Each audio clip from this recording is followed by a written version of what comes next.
어머님, 이건 어떻게 이럴 수가? 내가 이거 하려고 얼마나 고생인 줄 알아? 내가 새벽부터 일어나 얼마나 정성 들여 만든 반찬인데 이럴 수가 있어?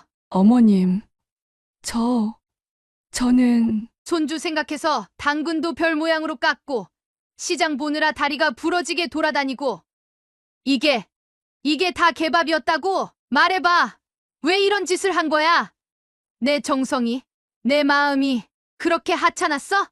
어머님, 죄송해요. 저는 그저는 무슨 그저?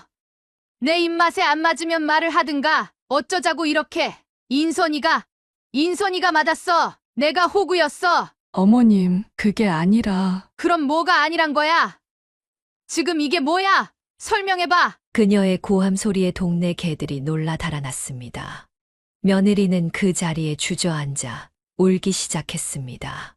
사연을 듣고 난 후 각자의 의견을 댓글로 남겨주시기 바랍니다. 사소한 댓글이라도 사연자분에게 큰 힘이 될 수 있습니다. 각색될 수 있고 사연자분의 입장에서 구성될 수 있습니다. 인숙희 여사의 분식집 마지막 날은 평소보다 더 붐볐습니다. 그녀는 20년간 운영하던 가게의 마지막 주문을 받으며 감회에 젖었습니다. 60대의 나이로 맞이하는 은퇴는 기쁨보다는 아쉬움이 더 컸습니다. 남편과의 사별 후 막막한 생계를 위해 시작했던 작은 가게는 이제 동네의 명물이 되어 있었습니다. 아줌마 떡볶이 못 먹어서 이제 어떻게 해요? 분식집 근처 단골 학생들의 말에 그녀는 쓸쓸하게 웃었습니다. 처음 가게를 시작했을 때가 떠올랐습니다. 월세 15만 원짜리 작은 구멍가게였지만 시어머니에게 배운 손맛 하나만을 믿고 시작했습니다. 시어머니의 특별한 양념 비법과 정성이 담긴 요리는 금세 입소문이 났고 점심시간이면 직장인이 오후에는 학생들이 문전성시를 이루었습니다. 어머니, 이제 그만 쉬세요. 매일 새벽부터 일어나시는 거 보기가 안쓰러워서 큰딸이 그녀의 어깨를 감싸 안으며 말했습니다. 그녀는 고개를 끄덕였습니다. 자식들의 대학 등록금과 결혼 자금까지 모두 이 가게에서 마련했습니다. 심지어 작은 상가 건물도 장만할 수 있었습니다. 하지만 이제는 더 이상 버틸 수가 없었습니다. 어머니, 저희가 얼마나 걱정했는데요. 손목 수술 권하는 것도 안 들으시고. 나이가 들수록 심해지는 손목 통증은 더 이상 무시할 수 없는 수준이 되었습니다. 매일 새벽부터 밤늦게까지 떡을 볶고 그릇을 나르는 일이 점점 더 힘겨워졌습니다. 사장님, 저희 아들 졸업할 때까지만이라도 하시면 안 돼요? 근처 중학교 어머님의 말에 그녀는 미안한 마음이 들었습니다. 하지만 이제는 정말 쉬어야 할 때였습니다. 의사도 더 이상 무리하면 손목 수술은 피할 수 없다고 경고했습니다. 저 떡볶이 마지막으로 한 접시만 더 주세요. 학교 시간에 맞춰 찾아온 학생들이 줄을 섰습니다. 그녀는 마지막 주문을 받으며 눈시울이 붉어졌습니다. 20년 동안 이 자리에서 학생들을 지켜봐 왔습니다. 이제는 중학생이 된 아이의 어머니가 된 손님도 있었고, 대학생이 되어서도 가끔 들르는 단골도 있었습니다. 어머니, 이제 가시죠. 내일부터는 실컷 주무셔도 돼요. 아들이 그녀의 짐을 챙기며 말했습니다. 자녀들은 그녀의 은퇴 결정을 적극적으로 반겼습니다. 늘 건강을 걱정하던 터라 이번 결정은 모두에게 다행스러운 일이었습니다. 그녀는 마지막으로 가게를 둘러보았습니다. 20년의 세월이 고스란히 담긴 이 공간을 떠나려니 발걸음이 쉽게 떨어지지 않았습니다. 하지만 이제는 정말 쉬어야 할 때였습니다. 손님들의 아쉬운 인사를 뒤로하고 그녀는 천천히 가게 문을 닫았습니다. 내일부터는 새로운 일상이 시작될 것입니다. 마지막으로 문을 닫은 가게를 바라보며 그녀는 문득 시어머니가 떠올랐습니다. 가난한 집안의 맏며느리로 들어와 평생을 식당 일로 보낸 시어머니는 그녀에게 특별한 유산을 남겼습니다. 그것은 바로 손맛이었습니다. 어머님, 이 양념은 어떻게 하시는 거예요? 이거? 내가 시집 올 때 우리 시어머니한테 배운 건데 니도 이제 알아둬야지. 시어머니는 늘 부엌에서 바쁘게 움직였습니다. 오남매를 키우면서도 기사식당을 운영했고 틈틈이 밭일까지 했습니다. 그녀는 시어머니의 부지런한 모습을 보며 자연스럽게 요리를 배웠습니다. 아이고, 인수가, 너는 손이 야무져서 뭐든 금방 배우네. 시어머니의 칭찬에 그녀는 더욱 열심히 배우려 했습니다.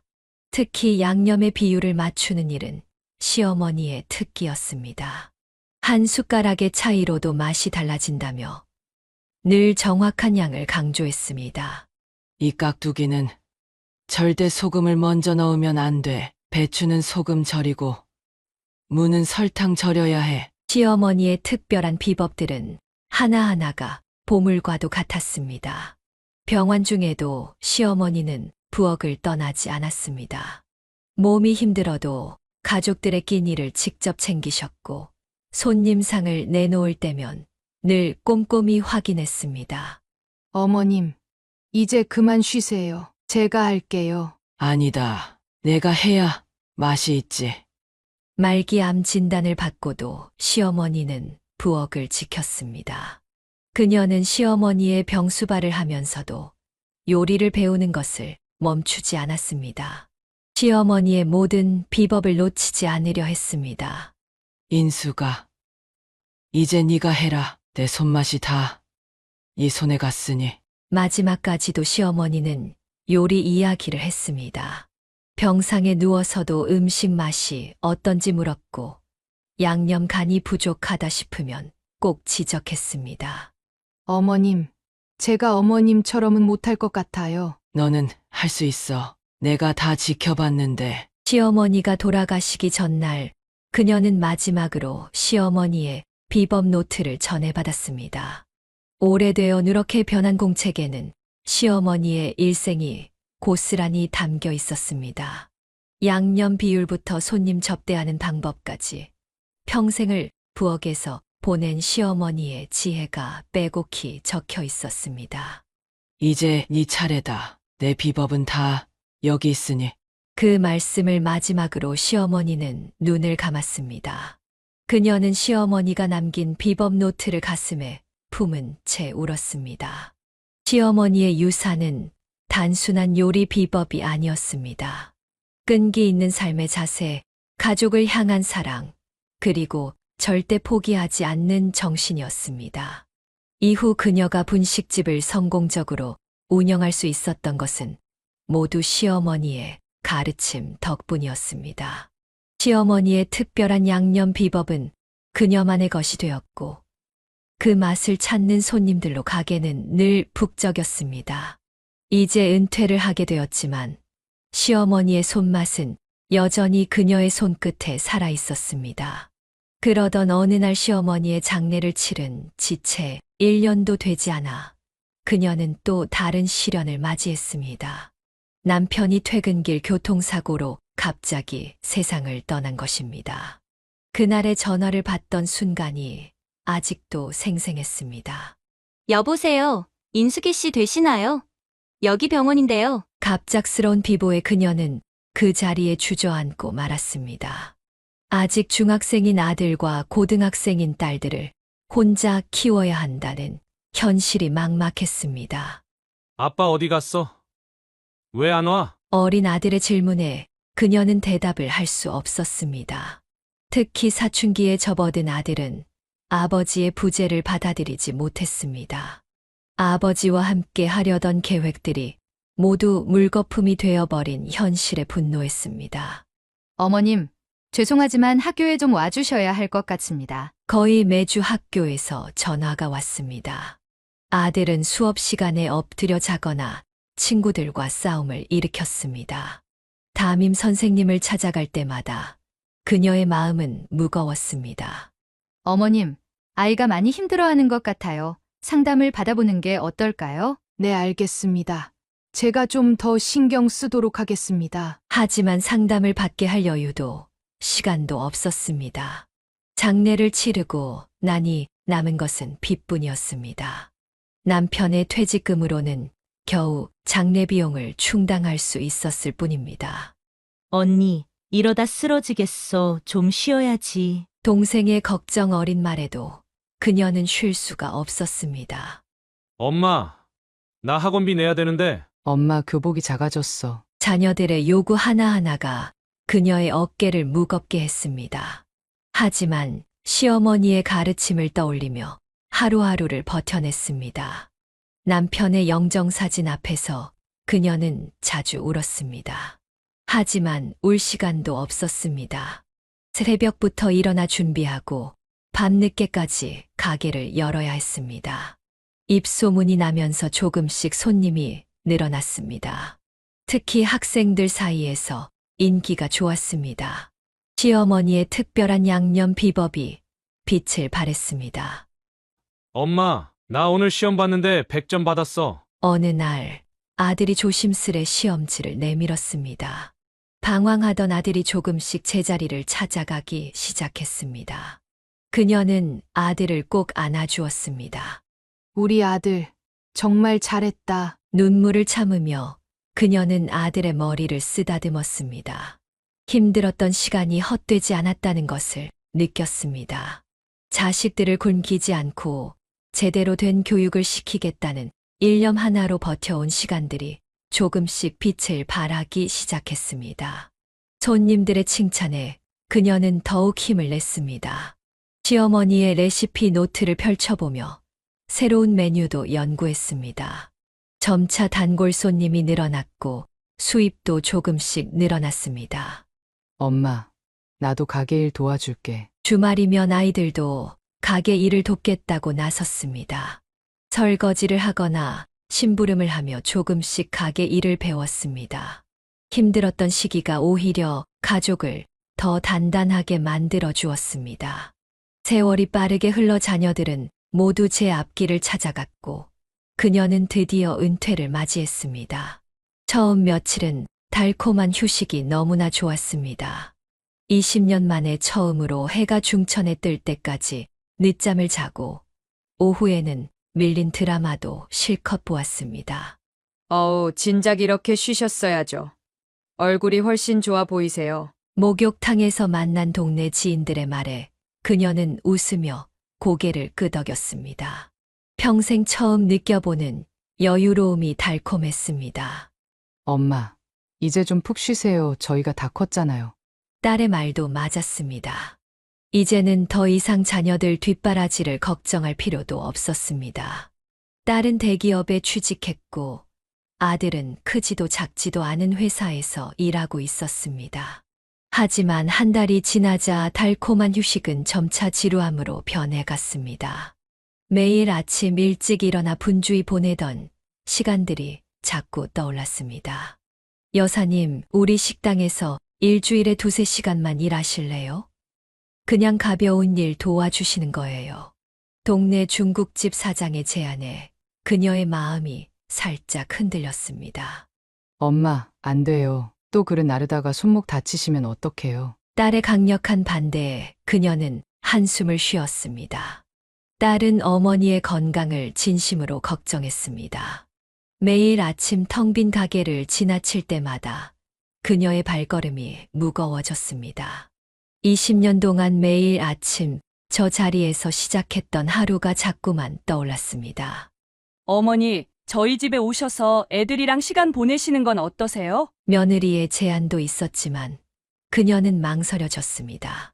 평생 자신의 일터에서 당당하게 살아온 그녀에게 며느리 집에 가서 손주를 봐주는 일은 왠지 낯설게 느껴졌습니다. 밤이 되면 더욱 공허함이 밀려왔습니다. 텔레비전을 틀어놓고 혼자 밥을 먹는 시간이 제일 힘들었습니다. 가게에서는 늘 손님들과 이야기를 나누며 바쁘게 지냈는데 이제는 말상대도 없었습니다. 어머니, 취미생활 하나 시작해보시는 건 어때요? 큰딸이 제안했지만 그녀는 별다른 흥미를 느끼지 못했습니다. 평생 부엌에서 보낸 시간들이 그리웠습니다. 시어머니에게 배운 요리를 하며 보냈던 시간들, 손님들의 맛있다는 말 한마디에 힘이 났던 순간들이 자꾸 떠올랐습니다. 텅 빈 일상을 보내던 어느 날, 그녀는 아들에게서 뜻밖의 전화를 받았습니다. 일을 그만두고 도예를 하고 싶다는 것이었습니다. 엄마, 나 회사 그만두려고. 뭐라고? 미쳤니? 그녀는 깜짝 놀랐습니다. 하지만 곧 아들의 어릴 적 모습이 떠올랐습니다. 아버지를 닮아 손재주가 좋았던 아들은 늘 무언가를 만지작거리며 지냈습니다. 학교 다닐 때도 미술 시간이면 늘 칭찬을 받아왔고, 과학실에서 실험 기구를 다룰 때도 남다른 솜씨를 보였습니다. 엄마, 난 이게 더 좋아. 흙 만지는 게 너무 재밌어. 퇴근 후에 도예 학원을 다니기 시작했다는 아들의 목소리에는 설렘이 가득했습니다. 아버지가 살아계셨다면 반대하셨을까? 오히려 응원하셨을까? 생각하니 마음이 복잡했습니다. 지금까지 모아놓은 돈이면 충분해. 퇴직금이랑 모아둔 돈으로 시작할 수 있어. 아들은 이미 모든 계획을 세워둔 듯 했습니다. 시 외곽의 조용한 마을에 작은 땅을 계약했다고 했습니다. 거기서 어떻게 먹고 살려고? 그녀의 걱정과는 달리 아들은 차근차근 자신의 길을 개척해 나갔습니다. 주말마다 도예 공방을 짓는다며 새벽부터 나가더니 몇 달 뒤에는 아담한 공방을 완성했습니다. 엄마, 우리 집도 지을 거야. 아들 부부는 공방 옆에 아기자기한 집을 지었습니다.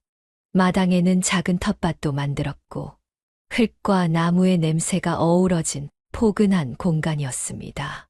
선생님, 이렇게 하는 게 맞나요? 그래, 힘 빼고 천천히. 그렇지, 잘하고 있어. 주말이면 도예 체험을 하러 온 사람들로 공방이 북적였습니다. 아들은 누구에게나 친절하게 도예를 가르쳐 주었고, 특히 아이들을 대할 때면 더없이 자상했습니다. 체험객들의 칭찬을 들을 때마다 그녀는 뿌듯했습니다. 방황하던 사춘기 시절이 무색하게 이제는 누군가의 스승이 되어 있었습니다. 엄마, 이번에 학교랑 계약했어. 체험학습 정기 프로그램으로. 점차 입소문이 나면서 체험 예약이 늘어났고 인근 학교의 정기 체험학습 장소로도 선정되었습니다. 주말은 물론 평일에도 단체 손님들이 끊이지 않았습니다. 여보, 오늘은 일찍 들어가서 저녁 먹자. 어머님이 오신다고 하셨어. 며느리와 아들의 대화가 정겨웠습니다. 도시의 바쁜 생활을 접고 시골로 내려온 며느리도 이제는 완전히 이곳에 적응한 듯 했습니다. 엄마, 나 이제 정말 행복해. 퇴근 후에 허전함을 달래러 온 그녀에게 아들이 말했습니다.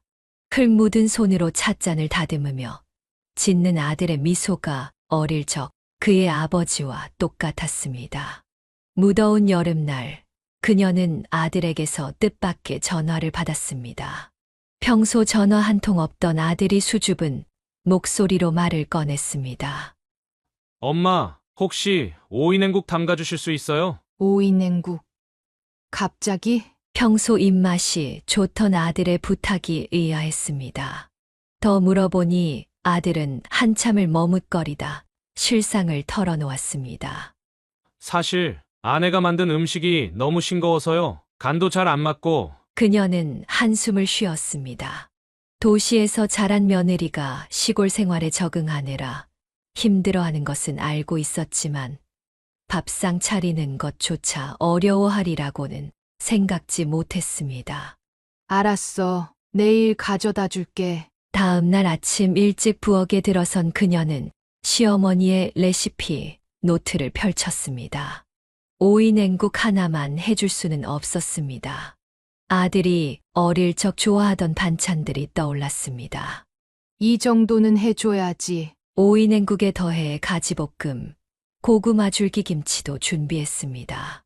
손주를 생각하며 멸치볶음도 했고 계란말이도 예쁘게 말아놓았습니다. 엄마, 이렇게 많이 해주시면 어떡해요? 아들은 반찬통을 받아들고 눈시울이 붉어졌습니다. 그녀는 아들의 마른 얼굴을 보며 마음이 아팠습니다. 너 어릴 때 좋아하던 거잖아. 잘 먹어. 어머님, 죄송해요. 며느리는 고개를 숙인 채 미안해했습니다. 그녀는 며느리의 어깨를 토닥였습니다. 괜찮아. 나도 처음엔 다 이랬어. 시어머니한테 배우면서 실력이 늘었지. 그날 저녁 아들에게서 문자가 왔습니다. 엄마, 오이냉국 너무 맛있었어요. 며칠 만에 제대로 된 밥을 먹었네요. 그녀의 마음이 뿌듯해졌습니다. 시어머니에게 배운 손맛이 이제는 아들 내외의 밥상을 따뜻하게 만들어주고 있었습니다. 어머님, 다음에도 부탁드려도 될까요? 며느리의 조심스러운 부탁에 그녀는 흔쾌히 고개를 끄덕였습니다. 자신이 할 수 있는 일이 생겼다는 기쁨에 가슴이 따뜻해졌습니다. 그래. 다음에는 김치도 담가줄게. 내가 좋아하는 양념게장도 만들어줄까? 어머님, 며느리의 눈에 눈물이 고였습니다. 그녀는 며느리의 손을 꼭 잡아주었습니다. 은퇴 후의 공허함을 달래줄 새로운 일과가 생긴 것 같았습니다. 다음 주에는 내가 직접 와서 가르쳐 줄게. 같이 하면서 배우면 더 빨리 늘 거야. 시어머니에게서 받은 사랑을 이제는 자신이 며느리에게 전해줄 차례였습니다. 레시피 노트를 넘기며 그녀는 미소 지었습니다.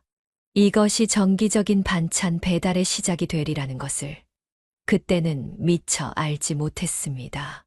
그녀는 며느리의 고민을 알게 되었습니다. 어느 날 며느리가 찾아와 마음속 이야기를 털어놓았습니다. 어머님 사실 저 요리가 너무 어려워요. 며느리의 눈에는 눈물이 고여 있었습니다. 대기업 회계팀에서 일하다가 결혼과 함께 퇴사한 며느리는 도시에서는 나름대로 잘 지냈다고 했습니다.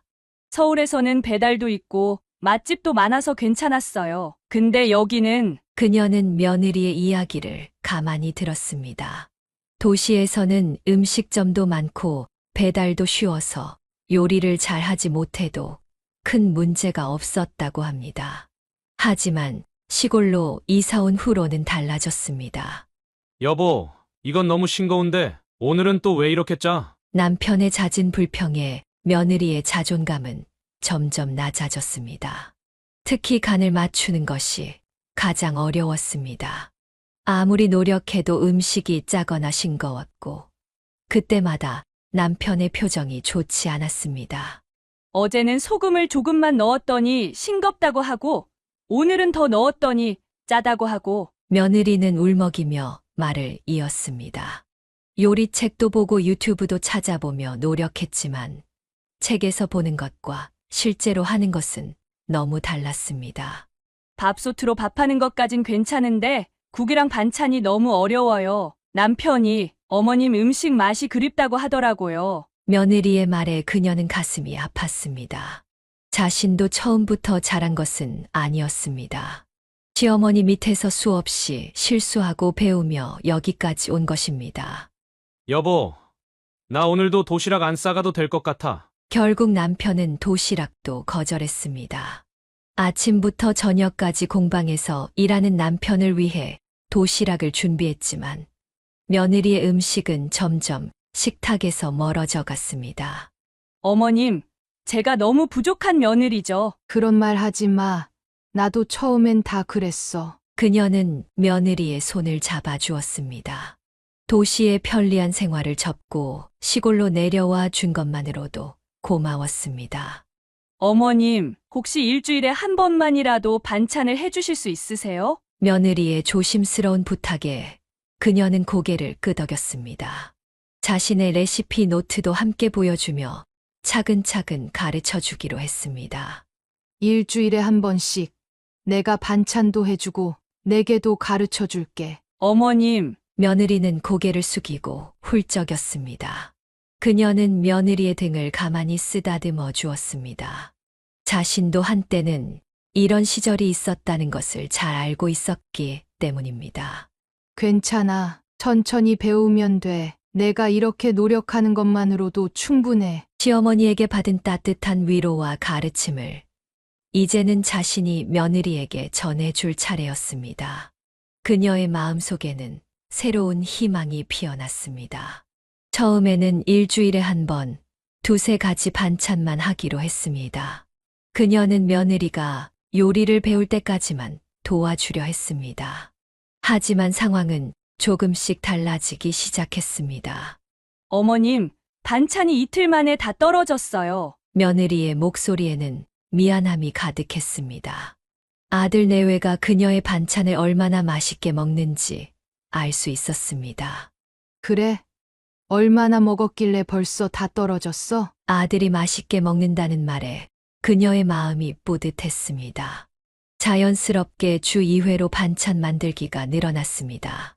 어머님, 이번에는 김치찌개용 김치도 담가주시면 안 될까요? 된장찌개용 된장도 떨어졌는데. 요청사항이 하나둘 늘어나면서 반찬의 가짓수도 점차 늘어났습니다.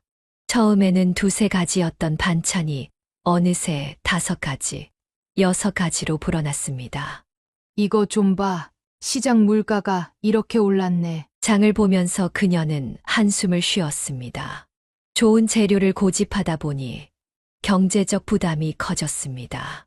특히 손주를 위한 반찬은 더욱 신경 써서 준비했습니다.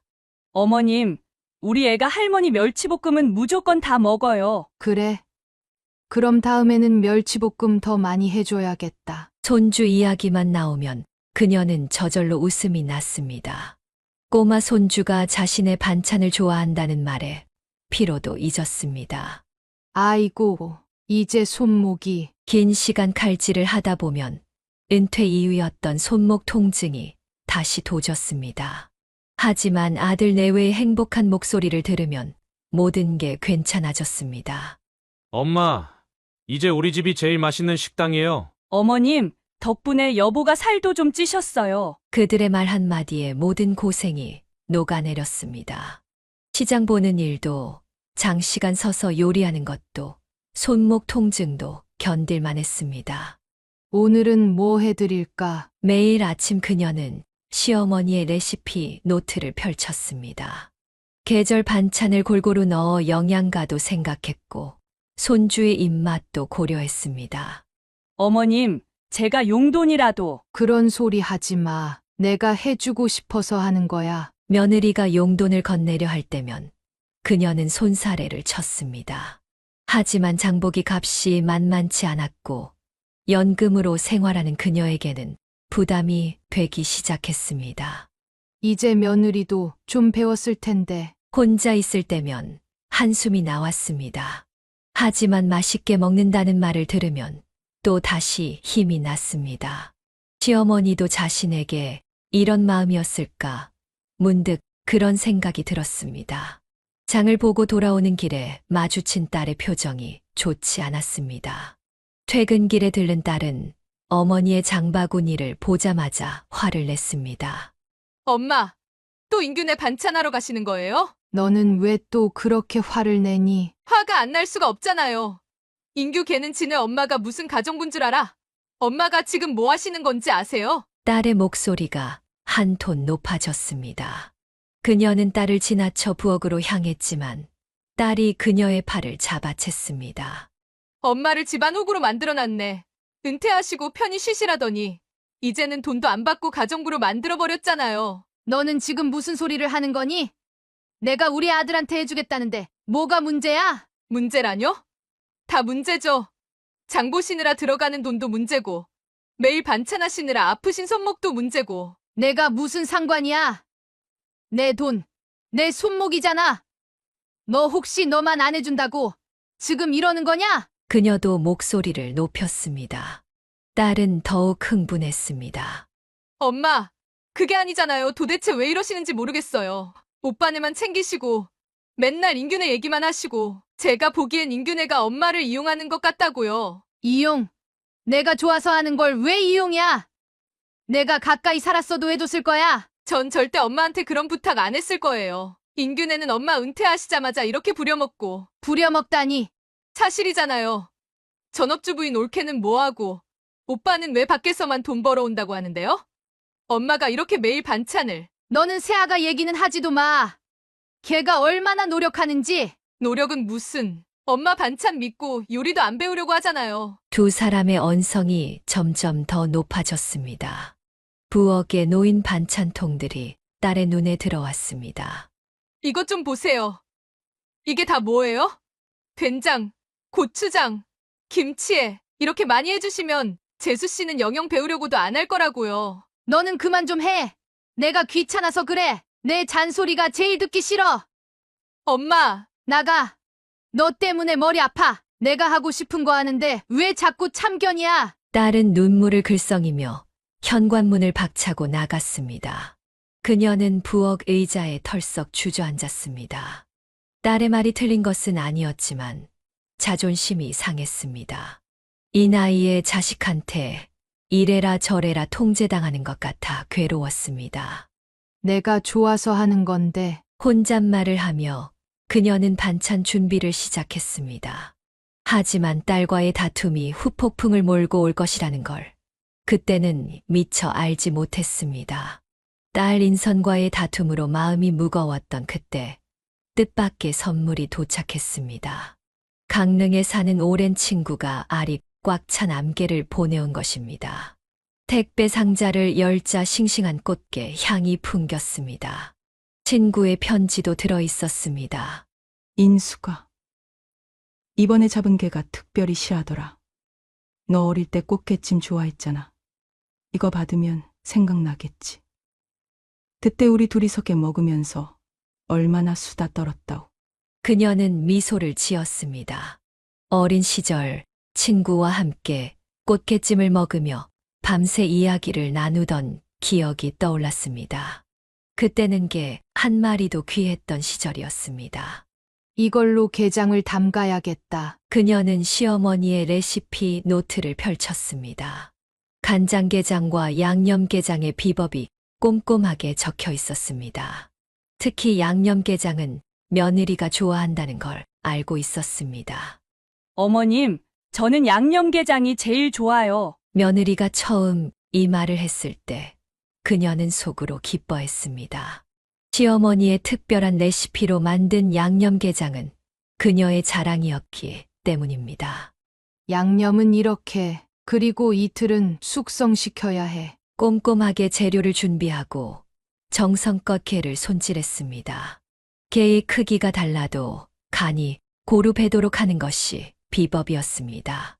시어머니에게 배운 대로 간장게장용 육수는 따로 우려냈고 양념게장 소스는 재료를 하나하나 갈아서 만들었습니다. 인규 내외가 좋아하겠지. 인선이의 말이 귓가에 맴돌았지만 그녀는 고개를 저었습니다. 자식을 위하는 마음이 어떻게 잘못될 수 있겠냐는 생각이 들었습니다. 이제 이틀만 숙성시키면 되겠다. 그녀는 게장을 정성스레 통에 담았습니다.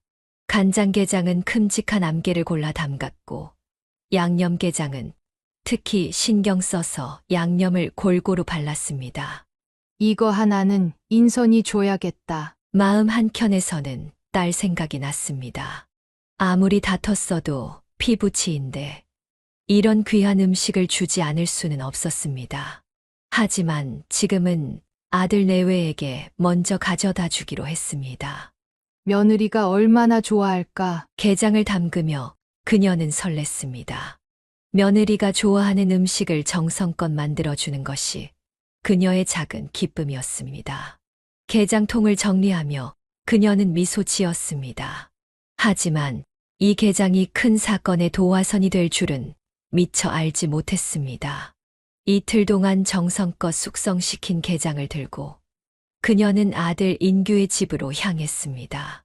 친구가 보내준 귀한 꽃게로 만든 게장을 며느리가 좋아할 모습을 상상하니 발걸음이 가벼워졌습니다. 새벽녘부터 비가 부슬부슬 내렸다가 그친 탓에 시골길이 질척였지만 그녀는 게장통을 소중히 안은 채 조심스레 걸음을 옮겼습니다.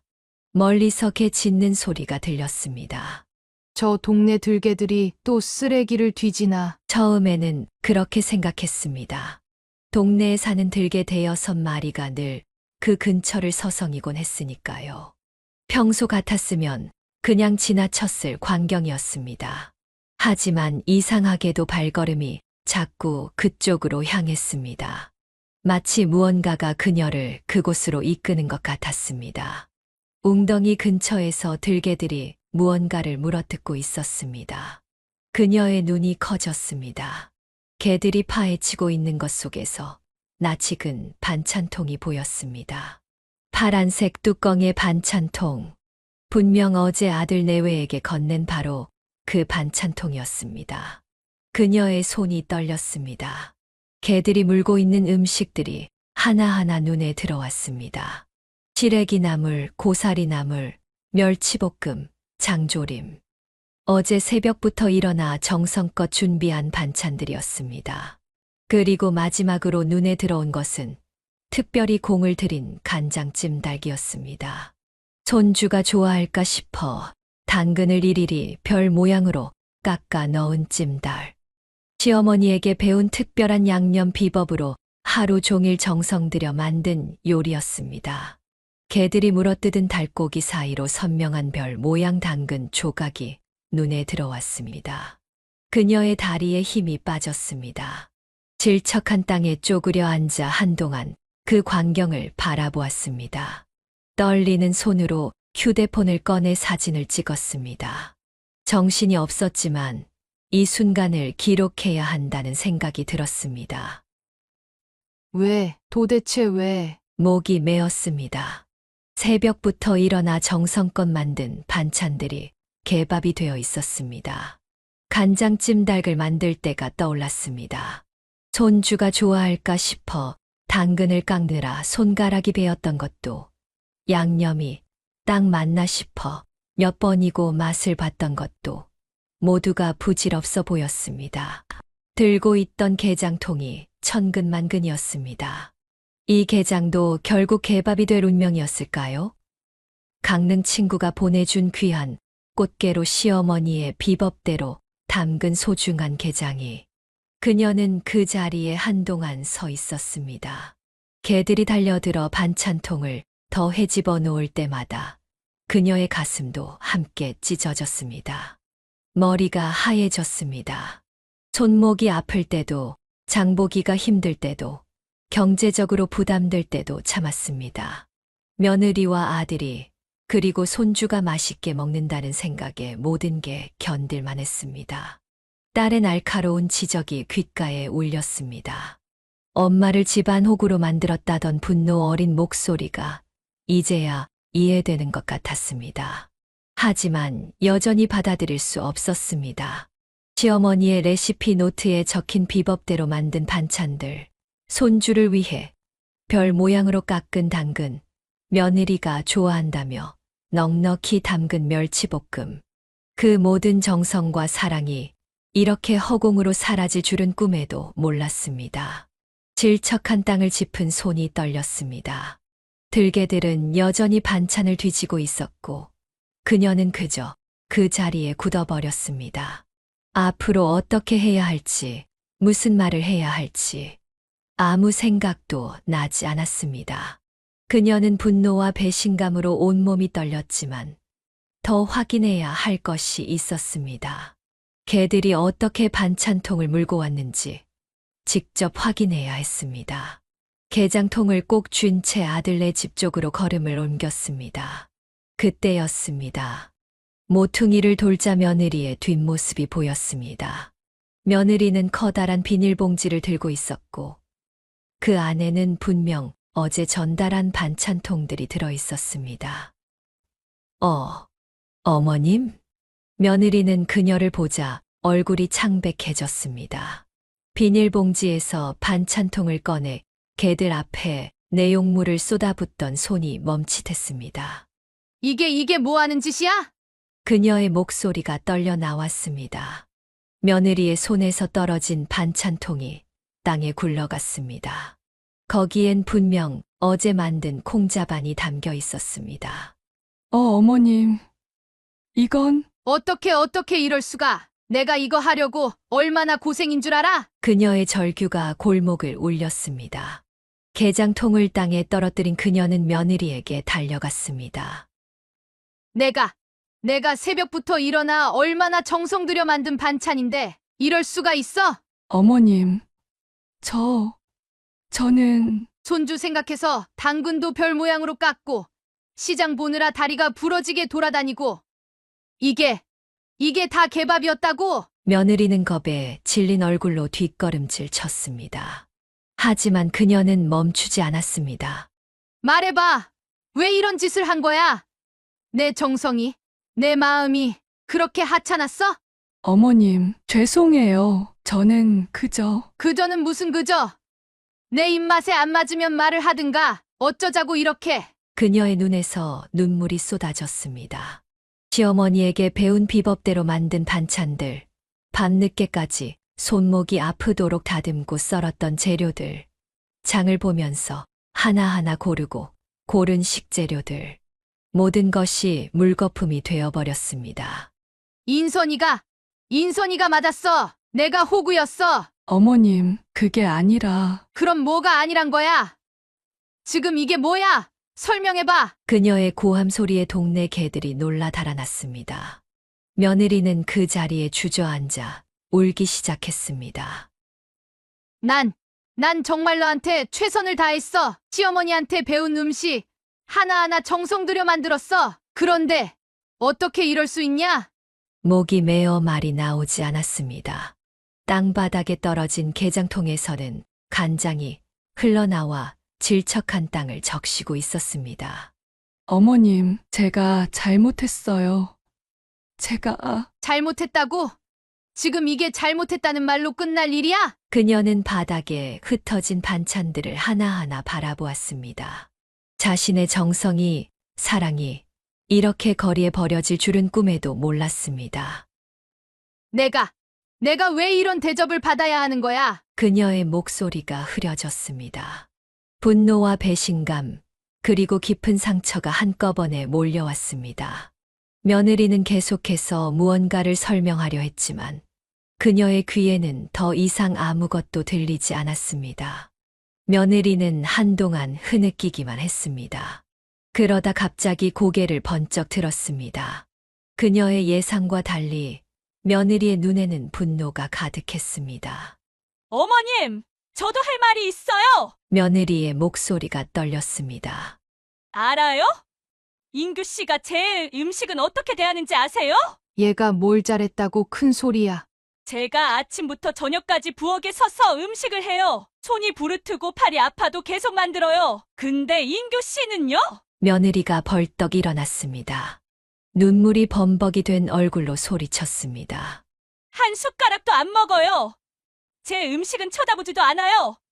엄마가 해준 반찬 있잖아. 그 말만 하고 매일. 그래서 그게 지금 내 탓이라는 거냐? 어머님, 제가 얼마나 노력했는지 아세요? 요리책도 보고 유튜브도 보고 밤새워가면서 연습했어요. 근데 인규 씨는 며느리의 주먹이 떨렸습니다. 엄마 반찬 언제 가져와? 엄마가 해준 김치는 언제 떨어졌지? 오늘은 엄마가 해준 반찬 없어? 맨날 그 소리예요. 그래서 그걸 걔한테 줘버렸다는 거냐? 이게 무슨 말도 안 되는 소리냐? 네, 맞아요. 제가 그랬어요. 어머님 반찬을 버렸어요. 당신 아들이 얼마나 절 무시하는지, 제 노력을 얼마나 깎아내리는지 아세요? 며느리는 땅바닥에 흩어진 반찬을 발로 차며 울부짖었습니다. 어제도 그랬어요. 제가 3시간 동안 만든 김치찌개는 쳐다보지도 않고 엄마가 해준 반찬 있지 않아? 그러더니 어머님이 해주신 반찬만 찾아서 먹었어요? 매일이에요. 매일. 제가 뭘 해도 소용없어요. 어머님 음식만 찾는 인규 씨 때문에 제가 며느리는 다시 주저앉아 울기 시작했습니다. 전 아내로 인정받고 싶었어요. 그저 제 음식을 한 번이라도 맛있다고 해주길 바랐다고요. 근데 인규 씨는 미쳤죠? 저도 알아요. 제가 미쳤어요. 하루 이틀도 아니고 매일매일 이런 식이니까 어느 순간 분노가 폭발해버린 거예요. 그녀는 며느리의 이야기를 듣고 있자니 머리가 복잡해졌습니다. 아들 인규의 모습이 떠올랐습니다. 어릴 때부터 엄마 음식만 고집하던 아들. 그 버릇이 결혼해서도 이어질 줄은 몰랐습니다. 죄송해요. 어머님, 정말 죄송해요. 하지만 저도 너무 힘들었어요. 제 존재가 이 집에서 완전히 부정당하는 것 같았어요. 며느리의 눈물 섞인 고백이 계속되었습니다. 분노와 서운함, 미안함이 뒤섞인 감정이 그녀의 말 한마디 한마디에 묻어났습니다. 그녀는 땅바닥에 흩어진 반찬들을 바라보았습니다. 며느리의 이야기를 들었지만 마음속 배신감은 더욱 커져만 갔습니다. 손에 들고 있던 게장통을 바라보다가 갑자기 분노가 치밀었습니다. 이게 다 무슨 소용이야. 그녀는 게장통을 땅바닥에 내던졌습니다. 통이 깨지면서 정성스레 담근 게장이 땅바닥에 쏟아졌습니다. 친구가 보내준 귀한 꽃게로 만든 게장이 진흙탕 속에 뒤섞였습니다. 어머님, 그러지 마세요. 이제 와서 그러지 말라고? 내가 어떻게 그런 말을 해? 내 마음을 이렇게 짓밟았는데. 그녀는 돌아서서 걸음을 옮겼습니다. 뒤에서 며느리가 계속 뭐라고 외쳤지만 더 이상 들리지 않았습니다. 아니, 들으려 하지 않았습니다. 집으로 가는 길, 그녀의 머릿속은 하얗게 비어버렸습니다. 다리가 후들거렸지만 계속 걸었습니다. 지나가는 사람들이 그녀를 이상하게 쳐다봤지만 신경 쓰지 않았습니다. 돌아가신 남편 생각이 났습니다. 남편이 살아있었다면 이런 일이 없었을까? 아들 인규를 어떻게 키웠기에 이렇게 됐을까? 휴대폰이 울렸습니다. 인규였습니다. 엄마, 오늘 게장 가져오신다고 하셨는데. 그녀는 전화를 끊어버렸습니다. 다시 걸려오는 전화도 무시했습니다. 문자도 읽지 않았습니다. 집에 도착해서야 그녀는 모든 것이 허상이었다는 걸 실감했습니다. 매일 새벽부터 일어나 장을 보고 손목이 아프도록 음식을 만들고 연금으로 빠듯한 살림에도 좋은 재료만 고집했던 시간들. 그 모든 것이 쓰레기가 되어버렸습니다. 시어머니의 영정 앞에서 그녀는 주저앉아 울었습니다. 시어머니에게 배운 비법들, 그 소중한 레시피들이 이렇게 무시당할 줄은 몰랐습니다. 전화가 또 울렸습니다. 엄마, 게장 왜 안 가져와요? 문자를 읽은 그녀는 비틀거리며 일어났습니다. 아들은 아무것도 모르는 눈치였습니다.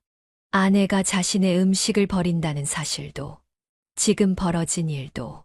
게장은 내일. 떨리는 손으로 거짓말 문자를 보냈습니다. 더 이상은 말할 수가 없었습니다. 부엌을 둘러보니 온통 반찬통들 뿐이었습니다. 내일 가져다 주려고 준비해둔 것들, 장이 다 되어가는 김치, 방금 완성한 게장까지. 이제 이 모든 게 무슨 의미가 있을까요? 이제 끝이야. 다 끝났어. 그녀는 냉장고 문을 활짝 열었습니다. 정성스레 준비해둔 반찬들을 하나둘 꺼내기 시작했습니다. 이제 이 반찬들로 뭔가를 해야 할 것 같았습니다. 마지막으로 할 수 있는 일이 무언가가 있을 것만 같았습니다. 손목이 욱신거렸습니다. 병원에서 무리하지 말라던 말이 떠올랐습니다. 하지만 이제 그런 것도 의미 없어 보였습니다. 그녀의 정성, 그녀의 사랑, 그녀의 시간, 모든 것이 허공으로 날아가 버렸으니까요. 밤새 잠을 이루지 못한 그녀는 동이 트기도 전에 일어났습니다. 평소 같았으면 이 시간에 장을 보러 갔겠지만 오늘은 달랐습니다. 부엌 서랍장 깊숙이 넣어두었던 가계부를 꺼냈습니다. 이제는 모든 걸 정리할 시간이야. 가계부를 펼치자 그동안의 기록들이 빼곡했습니다. 장보기 비용, 반찬 종류, 장 담그는 재료값까지 꼼꼼하게 적어둔 금액들이 쌓이고 쌓여 있었습니다. 이번 달에만 해도. 그녀는 계산기를 두드렸습니다. 한 달 연금의 절반 이상이 반찬값으로 나가고 있었습니다. 좋은 재료만 고집했던 시간들. 이제 보니 그것도 다 부질없는 일이었습니다. 인규야, 내가 이럴 줄은 몰랐다. 딸 인선이가 보내온 문자를 다시 읽어보았습니다. 엄마, 어제 무슨 일 있으셨죠? 제가 인규한테 전화해 볼까요? 답장은 하지 않았습니다. 이제는 딸의 말이 옳았다는 걸 인정할 수밖에 없었습니다. 하지만 그건 나중 일이었습니다. 지금은 다른 준비를 해야 했습니다. 이제 와서 보니 이렇게나 많았네. 냉장고에 있는 모든 반찬통을 꺼내 식탁에 늘어놓았습니다. 된장, 고추장, 각종 장아찌. 시어머니에게 배운 비법대로 정성껏 담근 것들이었습니다. 큰 대야를 꺼내왔습니다. 하나둘 반찬통의 뚜껑을 열어 그 안에 쏟아부었습니다. 김치와 장아찌가 뒤섞이고 된장과 고추장이 뒤엉켰습니다. 이제 이 반찬들의 정체성도 가치도 없어진 것처럼 휴대폰이 울렸습니다. 엄마, 오늘은 개장 언제? 인규야, 너랑 며느리 둘 다 지금 당장 와야겠다. 그녀의 목소리는 차가웠습니다. 네. 무슨 일이세요? 묻지 말고 와. 지금 당장. 전화를 끊고 그녀는 마지막 준비를 했습니다. 시장 영수증들을 한데 모으고 반찬 만드는 재료값을 정리했습니다. 매달 나가는 금액이 얼마인지, 얼마나 많은 시간을 쏟았는지 모든 것을 계산했습니다. 이제 끝이야. 마지막으로 그녀는 며느리가 버린 반찬이 담겼던 통을 식탁 중앙에 놓았습니다. 개들이 물어뜯은 자국이 선명했습니다. 그 옆에는 어제의 사진들을 늘어놓았습니다. 현관벨이 울렸습니다. 현관문이 열리고 아들 인규와 며느리가 들어섰습니다. 며느리의 얼굴은 이미 눈물로 범벅이었고 인규는 영문을 모르는 듯 어리둥절한 표정이었습니다. 엄마, 무슨 일이세요? 갑자기. 앉아. 그녀의 차가운 목소리에 두 사람은 조용히 자리에 앉았습니다. 식탁 위에 놓인 대야와 사진들, 그리고 가계부를 보며 인규가 눈을 크게 떴습니다. 이게 다 뭐예요? 내 아내한테 물어봐. 며느리는 고개를 푹 숙인 채 흐느끼기 시작했습니다. 인규는 여전히 상황을 파악하지 못한 듯 했습니다. 이게 다 뭐예요? 인규의 얼굴이 창백해졌습니다. 우리 며느리가 내 반찬을 어떻게 했는지 이제 알겠니? 여보, 이게 무슨 짓이야? 인규가 아내를 향해 소리쳤습니다.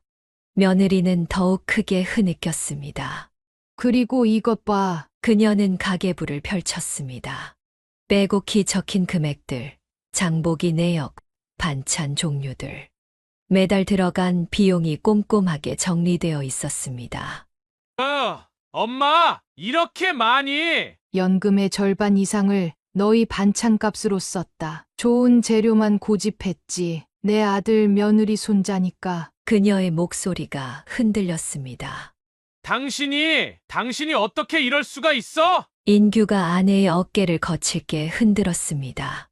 미안해요. 난 그저. 그저는 무슨 그저? 엄마가 이렇게 정성 들여 만든 반찬을 걔한테 줘. 당신도 잘못했잖아요. 며느리가 갑자기 고개를 들었습니다. 당신은 내 음식은 쳐다보지도 않고 맨날 어머님 반찬만 찾았잖아요. 내가 얼마나. 조용히 해. 인규가 탁자를 내리쳤습니다. 대야 안의 반찬들이 흔들렸습니다. 이게 다예요. 그녀는 천천히 고개를 저었습니다. 어제 친구가 보내준 귀한 꽃게로 담근 게장도 내 와이프가. 엄마, 전 몰랐어요. 정말 몰랐어요. 인규의 눈에서도 눈물이 흘렀습니다. 이제야 상황의 심각성을 깨달은 듯했습니다. 이제 와서 모른다고? 내가 내 음식만 찾아서. 내 와이프가 이런 선택을 한 거야. 식탁 위에는 무거운 침묵이 내려앉았습니다.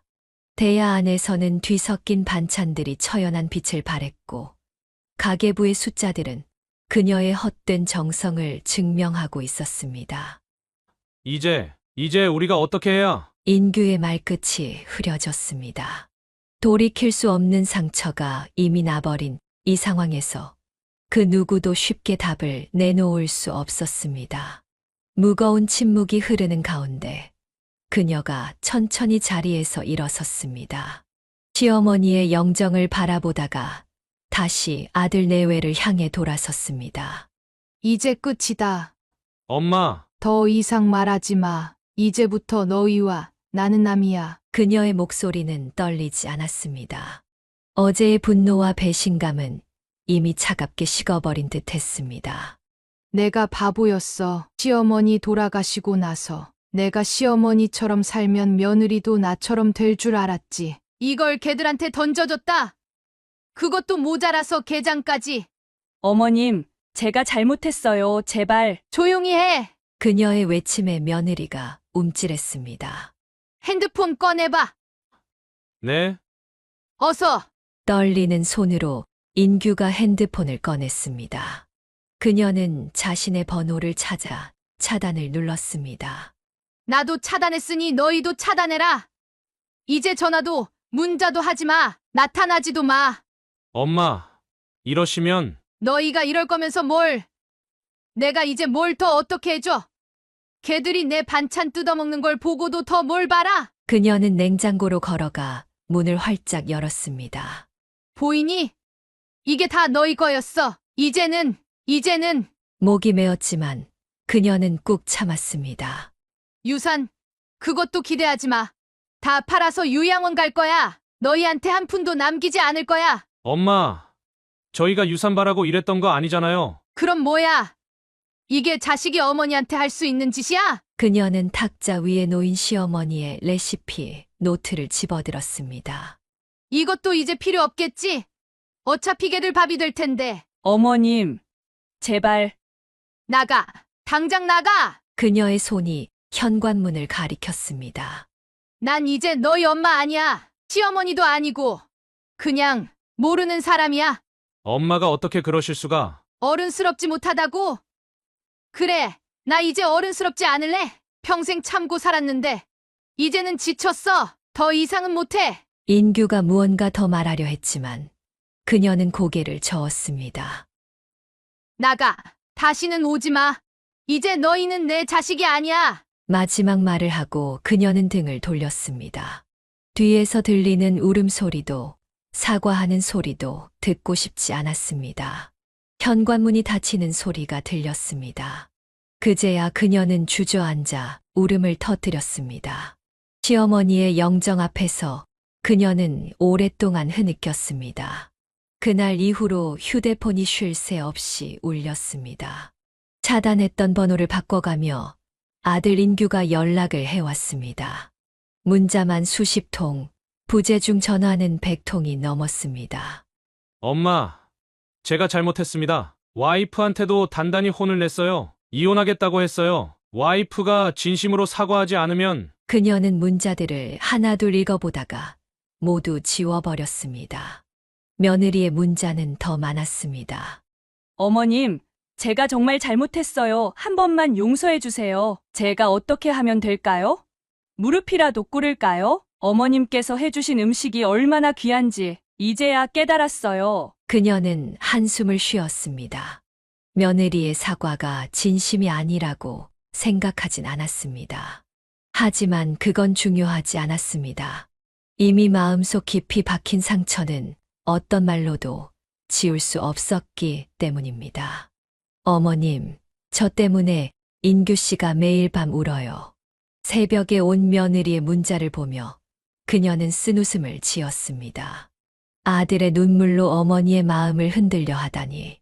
이제 와서 그게 무슨 소용이야. 시장 바구니를 들고 나가다가 동네 슈퍼 앞에서 며느리를 마주쳤습니다. 며느리는 눈물을 글썽이며 그녀 앞에 무릎을 꿇으려 했습니다. 어머님, 제발. 그녀는 그대로 지나쳤습니다. 뒤에서 들리는 흐느낌 소리에도 돌아보지 않았습니다. 예전에는 저렇게 울 때마다 마음이 약해져서 안아주곤 했는데 이제는 그저 지친다는 생각만 들었습니다. 엄마, 와이프가 매일 밤 편지를 써요. 용서를 빌려고. 인규의 또 다른 문자였습니다. 그녀는 깊은 한숨을 내쉬었습니다.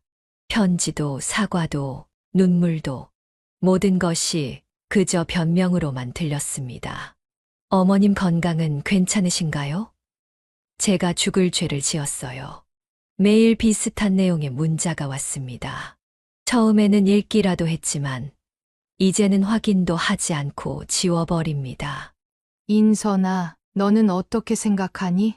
딸에게 전화가 왔을 때 그녀는 조심스레 물었습니다. 엄마, 제가 처음부터 그랬잖아요. 엄마만 신경 쓰는 거라고 이제부터 챙겨주지 마요. 엄마만 생각해. 딸의 지지가 조금은 위로가 되었습니다.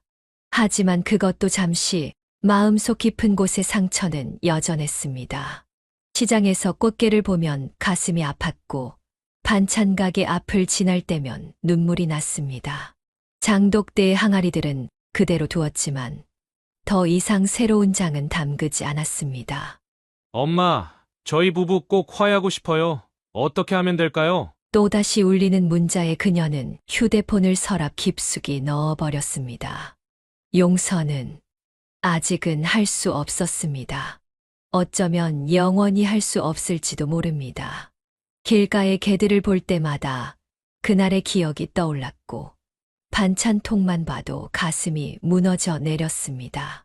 시간이 약이라지만 이 상처만큼은 시간도 치유할 수 없을 것 같았습니다.